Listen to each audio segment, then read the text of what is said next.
कैसे हैं आप सब। हम पढ़ रहे हैं पार्ट्स ऑफ स्पीच। तो अभी तक हमने सब्जेक्ट पढ़ा और प्रीडिकेट्स पढ़ा है, phrases, clauses, noun, verb, adverb, pronoun. ये सारे टॉपिक्स हमने कंप्लीट कर लिए हैं। आज का हमारा टॉपिक है प्रेपोजिशन। ये पार्ट्स ऑफ स्पीच का पार्ट 6 है। तो चलिए हम प्रेपोजिशन के बारे में जानते हैं। प्रेपोजिशन को हिंदी में कहते हैं पूर्व सर्ग।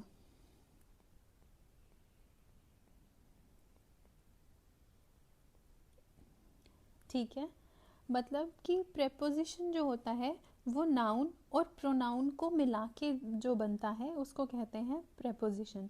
प्रेपोजिशन वह शब्द है जो किसी नाउन या प्रोनाउन से पहले लगकर उसका शब्द या वाक्य के किसी अन्य हिस्से से बताता है।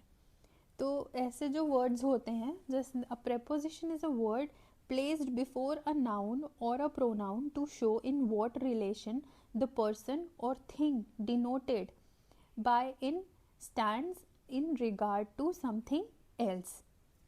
मतलब कि वो नाउन और प्रोनाउन से पहले लगता है और वो बताता है कोई भी जिस भी चीज़ के बारे में बात हो रही है, कोई इंसान के बारे में या किसी चीज़ के बारे में, तो उसका रिलेशन बताता है जिससे भी वो चीज़ रिलेट हो रही हो। तो वो होता है प्रेपोजिशन। जैसे कि there is a cow in the garden, तो यहाँ पे काऊ इन जो है ये हमारा प्रेपोजिशन है, इन द गार्डन। यहाँ जो इन है ये वो गाय और बागीचे के बीच के संबंध बता रहा है। जैसे कि the girl is fond of music, तो जो लड़की, मतलब यहाँ पे जो ऑफ है ये प्रेपोजिशन है, ये लड़की और म्यूज़िक के बीच का संबंध बता रहा है। तो ये होता है प्रेपोजिशन। अब आते हैं क्लासिफिकेशन ऑफ प्रेपोजिशन पे। तो प्रेपोजिशन जो होता है वो मेनली 3 टाइप्स के होते हैं: सिंपल प्रेपोजिशन, कंपाउंड प्रेपोजिशन और फ्रेज प्रेपोजिशन। तो जो सिंपल का प्रेपोजिशन होता है वो उसमें आता है आपका at, by, for, from, in, of, on, out, through, till, to, up, with. ये सारी चीज़ें जो हैं ये सिंपल प्रेपोजिशन होती हैं। ठीक है, मतलब कि छोटे और साधारण शब्द, स्मॉल एंड सिंपल वर्ड्स जो होते हैं वो होते हैं आपके सिंपल प्रेपोजिशन। फिर आता है आपका कंपाउंड प्रेपोजिशन। जैसे कि about, across, among, between, beside, inside, outside, with in, without, ये सारे जो हैं ये है कंपाउंड प्रेपोजिशन। और फ्रेजेस प्रेपोजिशन जो होता है वो शब्दों का समूह जिसको हम कह सकते हैं, वो होते हैं bye means of, in front of, in spite of, on account of. ये सारे होते हैं फ्रेजेस फ्रेज प्रेपोजिशन। ठीक है, अब जानते हैं हम प्रेपोजिशन ऑफ टाइम के बारे में।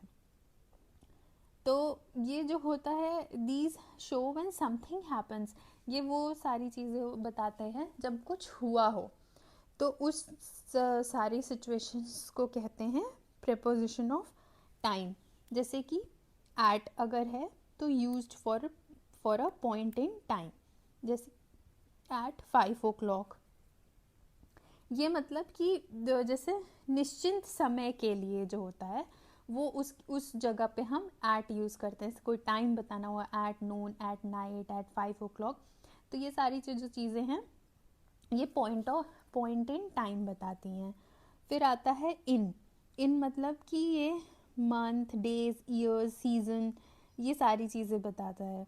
महीने, साल, दिन के किसी भाग के लिए जो इस्तेमाल हो वो इन होता है। On used for days and dates, मतलब कि दिन और तारीख बताने के लिए।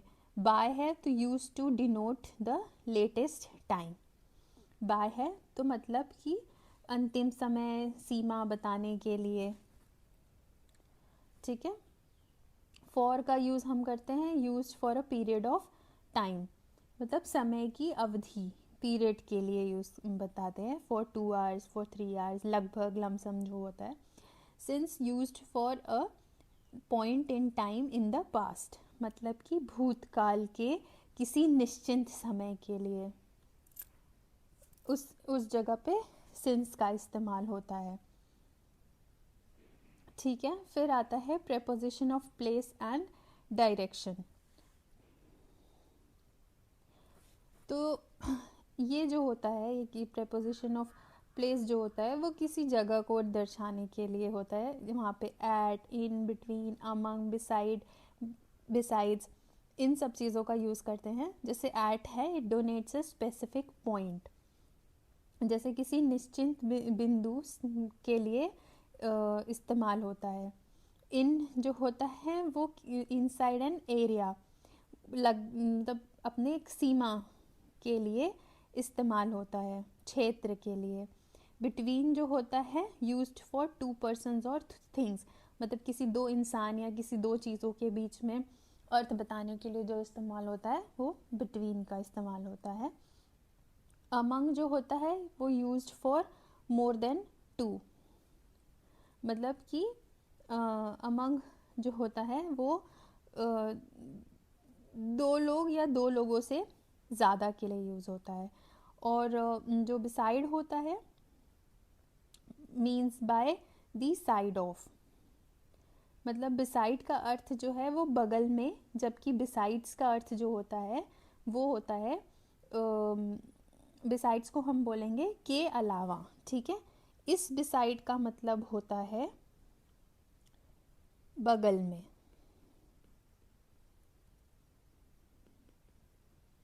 और इस बिसाइड्स का मतलब जो होता है वो होता है के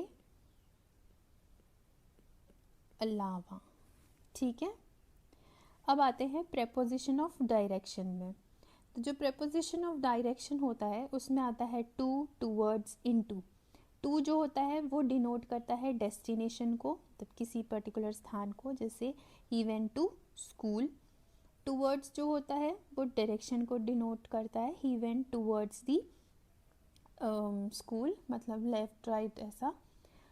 इनटू जो होता है वो डिनोट मोशन टूवर्ड्स इनसाइड, मतलब कि ये बाहर से अंदर की ओर की गति, मोशन दिखाने के लिए यूज़ होता है. ही जम्प्ड इनटू द वेल. इसको हम कह सकते हैं कि बाहर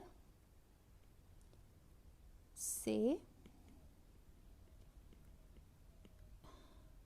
अंदर की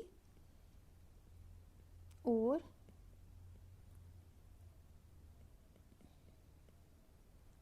गति यानी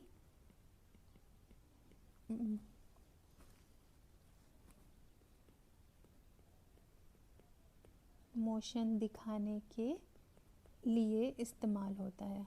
ठीक है. यहाँ पे कुछ और इम्पोर्टेंट प्रेपोजिशंस हैं, जैसे कि with, by, of, across, through.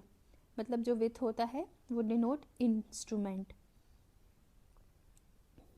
Instrument मतलब औजार बोल सकते हैं या कोई चीज़ बोल सकते हैं. बाय डिनोट दी एजेंट, कौन है, क्या है वो. ऑफ डिनोट पोसेशन और कॉज, की क्या कॉज है. ऑफ डबल एफ वाला डिनोट सेपरेशन और डिस्टेंस, ये किसी की दूरी बताता है. Across from one side to the other. Through from one end to the other. ये कुछ और इम्पोर्टेंट प्रेपोजिशंस हैं. अब आते हैं एप्रोप्रिएट प्रेपोजिशन के बारे में जानते हैं. तो many verbs, adjectives and nouns are followed by specific prepositions. These are crucial for competitive exams.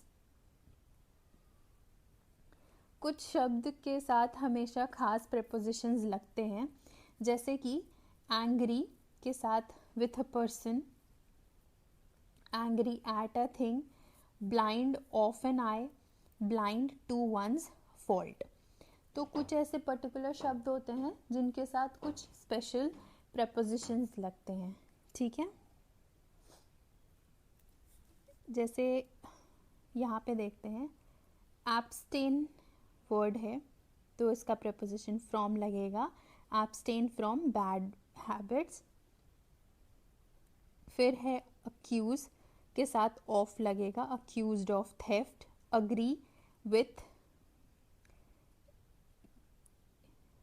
मतलब व्यक्ति से, with person, I agree with you. Agree ये प्रस्ताव, प्रपोजल के लिए होता है, I agree to your plan. वैसे ही यहाँ पे और अप्रोप्रिएट प्रेपोजिशंस हैं, ठीक है। ये कुछ कॉमन मिस्टेक्स हैं जो हम प्रेपोजिशन में हो जाता है, जैसे कि ही डिस्कस्ड अबाउट द मैटर, ठीक है। तो जो करेक्ट होना चाहिए वो होना चाहिए ही discussed the matter, no preposition after discuss. वैसे ही एंटर्ड इनटू द रूम, नहीं ये गलत है, शी एंटर्ड द रूम, ठीक है। तो ये कुछ कॉमन मिस्टेक्स हैं जो हम प्रेपोजिशन में कर लेते हैं, इसका हमें ध्यान रखना चाहिए। ये कुछ एक्सरसाइज है जो मैं अपने हर पीडीएफ में डालती हूँ ताकि आपकी प्रैक्टिस हो सके। और आपको मेरे पीडीएफ का लिंक मेरे टेलीग्राम चैनल में मिल जाएगा और मेरा टेलीग्राम चैनल का लिंक आपको डिस्क्रिप्शन में मिल जाएगा। आई होप आप मेरे वीडियोस फॉलो करते हैं और इंग्लिश ग्रामर को जानने के लिए मेरे वीडियोस आपके लिए हेल्पफुल होते हैं। So thank you so much for today. I hope आपको सब कुछ क्लियर हुआ हो। अगर कोई भी डाउट है तो प्लीज़ आप मुझे कमेंट डाउन बिलो कर सकते हैं। So please comment, share and like, subscribe to my channel. Thank you so much. Hello.